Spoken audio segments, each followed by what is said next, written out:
Hello, my name is Dr. Vicki Lynn Holmes. I'm a researcher, mathematician, and educator. And I'm here to talk to you about the types of meat that best support sickle cell management and provide cooking tips for sickle cell diet.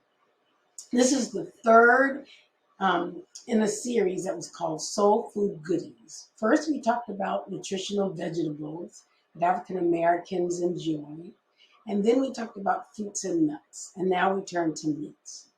When it comes to selecting meats for a sickle cell diet, you can eat poultry, chicken, or turkey, fish like catfish and salmon, and beef. But you have to steer away from pork.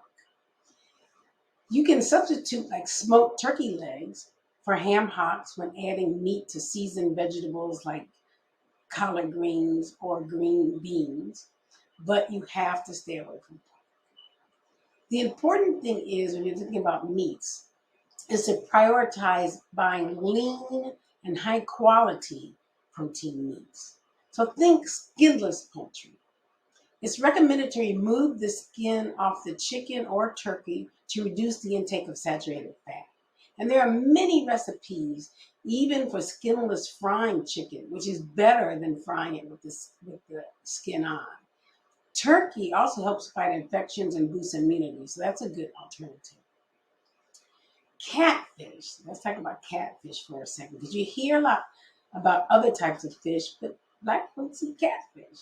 And catfish is low in calories and packed with lean protein, healthy fats, vitamins, and minerals. It's particularly rich in heart-healthy omega-3 fats and vitamin B12.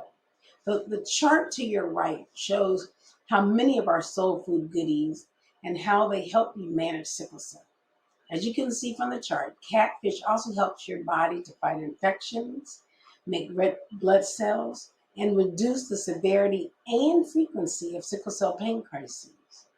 Remember, baking or broiling is better than frying as an option for cooking catfish. Tuna also helps to boost your immunity and fight infections. Fatty fish like salmon, mackerel, and trout are also rich in omega-3 fatty acids, which have been associated with potential anti-inflammatory benefits. That's a good thing. These fish can be baked, grilled, or broiled for a healthier preparation method. Now, beef. Beef does contain selenium, which helps boost your immune system. However, if you consume beef, opt for lean cuts such as sirloin or tenderloin and trim any visible fat before cooking. If you're a hamburger connoisseur, do not eat fast food burgers. Lean ground beef, like 8% fat, or even extra lean, like 4% fat, is optimal. You'll have to season more, but your body will love you for it. So, let's move on to cooking tips. And these cooking tips will be really different. We already talked about cooking methods earlier. So opt for healthier cooking methods such as grilling, baking, broiling, or steaming. You notice I put pictures up of baked chicken, grilled chicken, broiled chickens. You can kind of see you have alternatives here. These methods help minimize the addition of unhealthy fats and retain more of the meat's natural nutrients, which is really good. Seasoning. Use herbs, spices, and low sodium marinades like Mrs. Dash. They have that no salt blend. I put a picture of that there to add flavor to your meat instead of relying on excessive salt or high sodium seasonings. This can help reduce sodium intake, which is generally recommended for individuals with sickle cell. Portion control. Now, this is important, especially for us Americans, African Americans, because we eat, our portions are way too big. So pay attention to portion sizes to maintain a balanced diet. Aim for proper serving sizes of meat, which is typically around 3 to 4 ounces per serving. A good rule of thumb as you're filling up your plate is half your plate should be veggies and salad type stuff. A quarter of your plate should be meat or protein, and then a quarter of your plate, some complex carbohydrates. So again, trim the visible fat before cooking to reduce the saturated fat content. This can help promote heart health and overall well-being. Food safety. Now, I'm going to say something that most African Americans don't do, and that is use a meat thermometer. Always ensure that meats are cooked to the appropriate internal temperature to prevent foodborne illnesses. When you're at the right temperature, it can destroy any harmful microorganisms that may be in the food.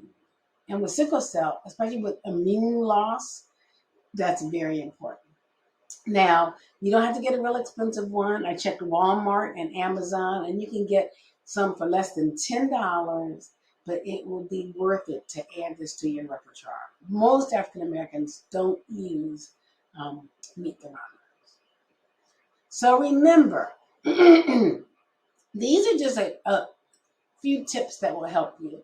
But while incorporating the lean meats into your sickle cell diet, which remember provides those important nutrients, it's equally important to maintain a well-rounded and balanced diet that includes a variety of fruits, nuts, vegetables, whole grains, and other nutrient-rich foods.